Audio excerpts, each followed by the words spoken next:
Well, hello, currency traders. Joe with you here. It's recap time. It must be Thursday. It's July 17th. Let's get into the markets. I've got my 2 cents. You know how this works. Just make sure to take responsibility for whatever you get from these courses.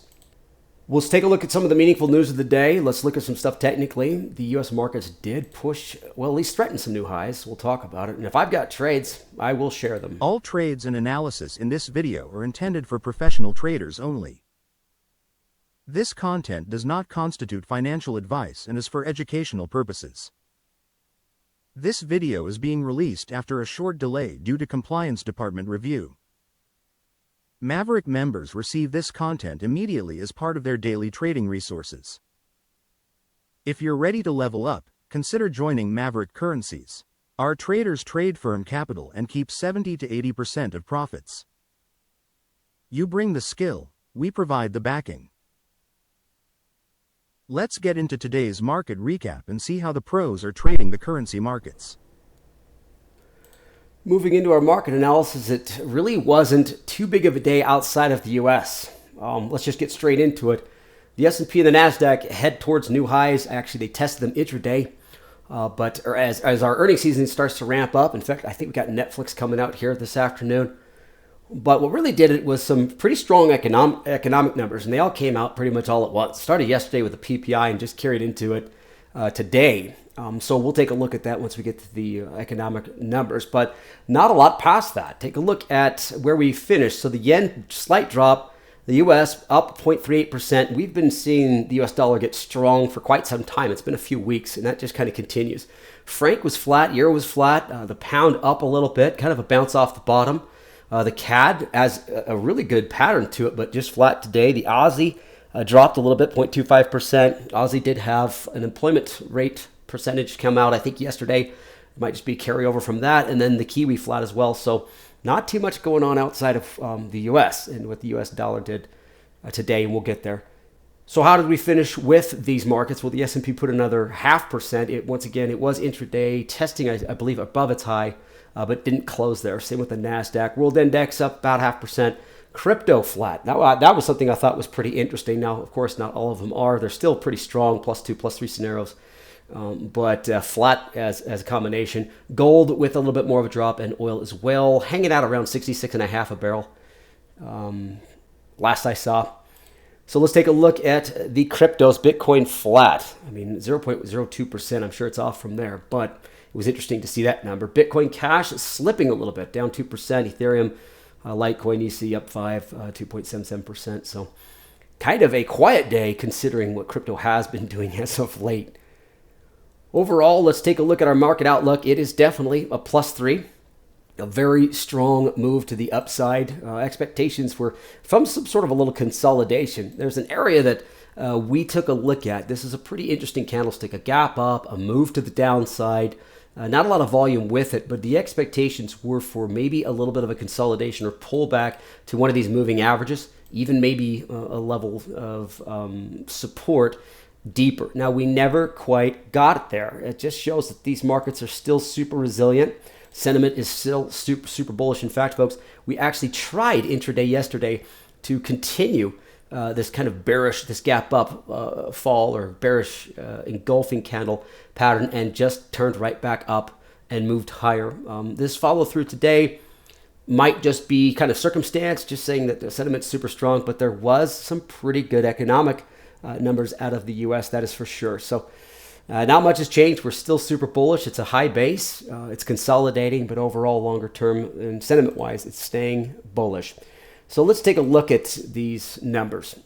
First one that came up was the CPI. So the Consumer Price Index came out on Tuesday, and it was higher, 2.7%. It shows an increase. It shows that there was a little bit of an expansion when it comes to inflation at the consumer level. We did have an Empire State Manufacturing Index that did bump up as well, 5.5%.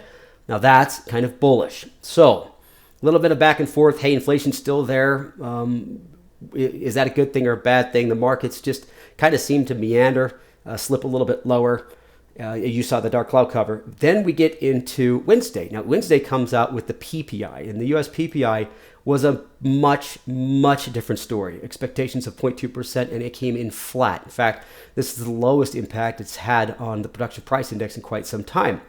Now, that's showing that there is absolutely no tariff effect on the production price index as yet. I mean, I don't know where this goes moving forward, but boy, that is kind of a breath of fresh air.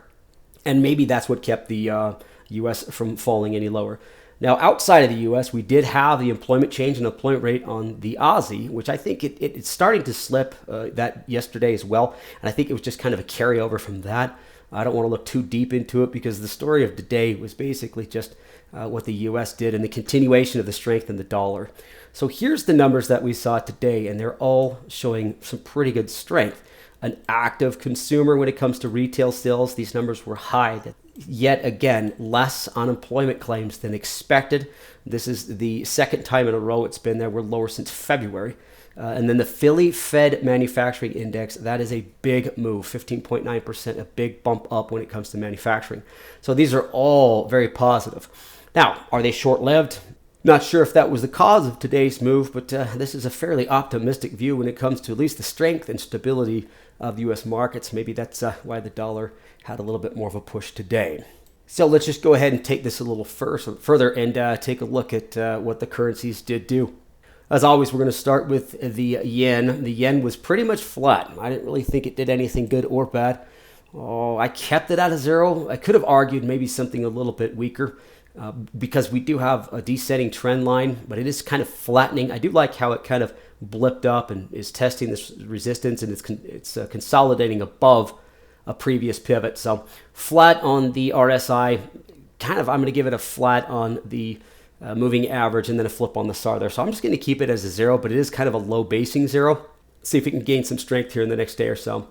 Moving over to the dollar, this was definitely the outperformer, the strongest of the currencies today, and it just continues this move. We've seen this for quite some time, folks, since the first of this month.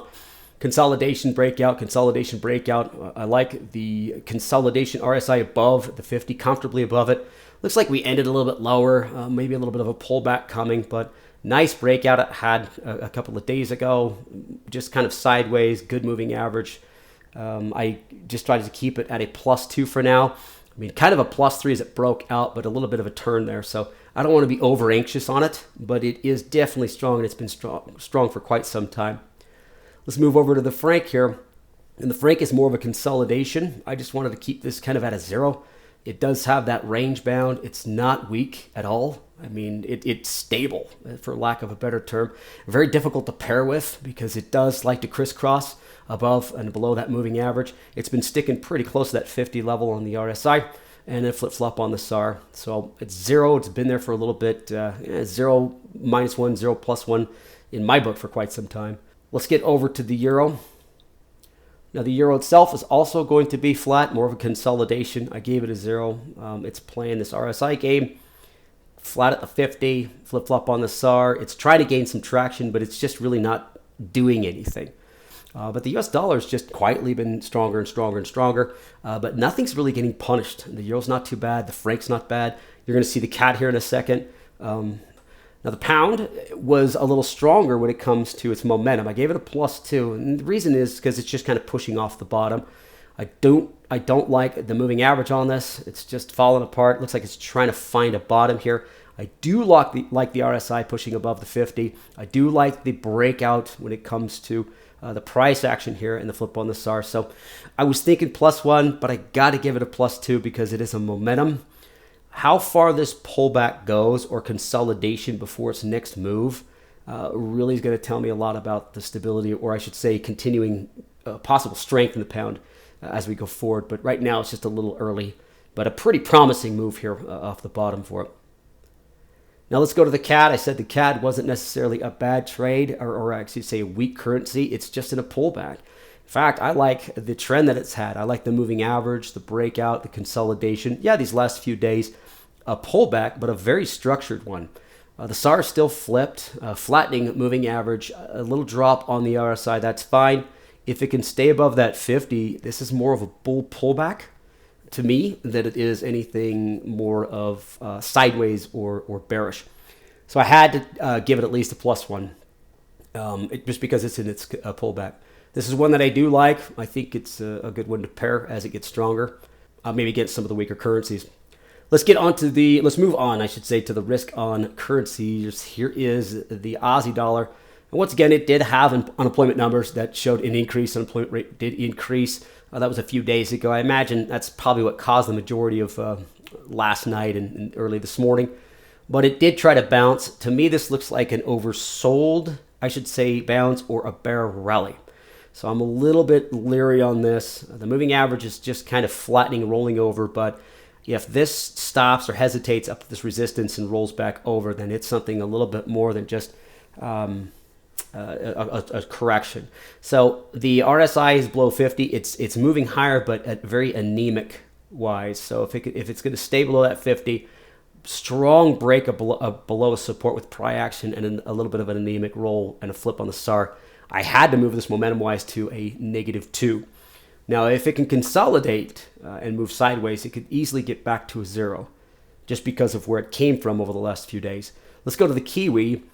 The Kiwi is a little bit different. It's kind of stair-stepping itself down. It is having that same kind of a bear rally after breaking some common support levels here. Sideways RSI. However, I didn't really want to give it a -3 because it's not breaking this area. In fact, take a look at the shadows this thing put on over the last few candlesticks here. It really is having a hard time breaking. So I decided to give it a -2. But if this starts to roll over and really fall, -3 will be easy to get to. Let's get to the cryptos. This is Bitcoin, and this is sideways. We have big moves. We've seen some big moves on these as of late. Corrective. Sideways here on the moving average. Flattening RSI here around 50. Flip-flop SAR. You could give it a +1 maybe if it can kind of break above those resistance areas. But from where it's at, I'm just going to leave it at 0. Bitcoin Cash is a little bit weaker, so I'm seeing a little bit less in this. I gave it a -1. A little bit of a rollover. It looks like it might flatten moving forward, but we'll see. This RSI is consolidating, but it is below the 50. You could see back here, basically earlier in the month, that there was levels that it could kind of get back to. We'll just have to see where it plays itself out, but it's kind of a crypto that I throw out. I would be more focused on Bitcoin or Ethereum, which I'll show you here. This is Ethereum. Really strong, still continuing on as the others did earlier, but a nice breakout, a little bit of a consolidation or pullback. RSI is very strong, very high, consolidating. Moving average is up. SARs have flipped, so it was easy for me just to put this at a +2. See if it can't gain some traction and then break higher. Litecoin as well, I gave it also a +2. You could argue a +3 on this. You really could. The reason being is because the price action broke out a few hours ago. I like that, but it's retracing. It was a consolidation, or I should say a range-bound move before it did that, which is why the moving average is flattened. So I'll just go ahead and give it a +2, but those are the two strongest, Ethereum and Litecoin, when it comes to cryptos. So here's the outlook, or at least the velocity score, I should say, for now. Just kind of back and forth. We're seeing the US dollar continue to show some strength. Like I say, I like that CAD chart. It's just in a pullback, but everything else is just kind of zeroed out. It's kind of flat. The pound, I could say, is flat. It just velocity-wise had a pretty good bounce off the bottom there. And it seemed interesting to see that the cryptos are kind of spread out as well. But definitely seeing the Kiwi and the Aussie just getting a little bit weaker. And I imagine that trend might continue if the dollar continues its move to the upside. So what do I got for possible trades? Well, I don't have a lot. Today was a difficult one, but it's going to be pretty much anything paired with the dollar. So let's just jump into those dollar pairs. I'm just looking for something that's going to stay consistent, right? But a lot of these currencies aren't weak enough. Now the yen, it's just kind of consolidating along. I'm looking. This is the U.S. yen, and I'm just not seeing much. Just more of a consolidation. There's not a lot of divergence between those two. Let's take a look at the CAD, or the U.S. CAD, and once again, the CAD's just in a little bit of a pullback, so it's kind of a strong currency. Nothing that I think can really sustain against the U.S. dollar, even if the dollar continues to go strong. So let's just continue down our list, and this is kind of what I'm running into, folks. There's just not a lot of divergence in the currencies for me to at least make a trade, at least today. So the pound in the U.S., this looks good. Hey, the pound could continue to get weak and maybe roll over, but the pound had a very strong move today. In fact, I think it was one of the strongest. The U.S. and the pound had the bigger move. So it's just going to keep chomping around. It might not even roll over enough to where it can trigger. Let's take a look at the U.S. franc. The U.S. franc looks a little bit better, but the franc's more of a consolidation area as well. So I can see maybe getting 1 or 2 hours out of one of these, but they're just too far off. So let's take a look at the risk ons compared to the US dollar, and it's just in corrective action. So there are some days they're just not anything to really trade against. I usually just take the strongest or weakest currency for the day, and I just do what I'm doing with you here. And if I find something that's ready to look at or set up, I'll go for it. But as you can see, everything's just kind of in its motion. This is the Kiwi dollar, Kiwi US. And it just seems like it's in its rally mode. The Euro US is the last one to take a look at. The Euro itself, remember, we had that pretty much flat, and I don't really expect it to get any weaker. So the dollar would have to get super strong for this to roll over. But as you can see with this candle, there's just really nothing out there that's getting me too excited. It doesn't mean that in a couple of days something else kind of might rear its head. So for today, folks, those are the trades that I would be looking at is some sort of a dollar pair, but just nothing's really getting me too excited to at least go out and pull the trigger. Let's get into conclusion here. So strong economic data pushes the U.S. stocks higher, and the dollar continues to gain strength. We've seen this slow, stubborn move on the dollar for quite some time. We're just not seeing slow, stubborn weakness in any other currencies really out there. A lot of them are pretty stable. The pound's been a little bit volatile as of late, but it's coming off the bottom so hard.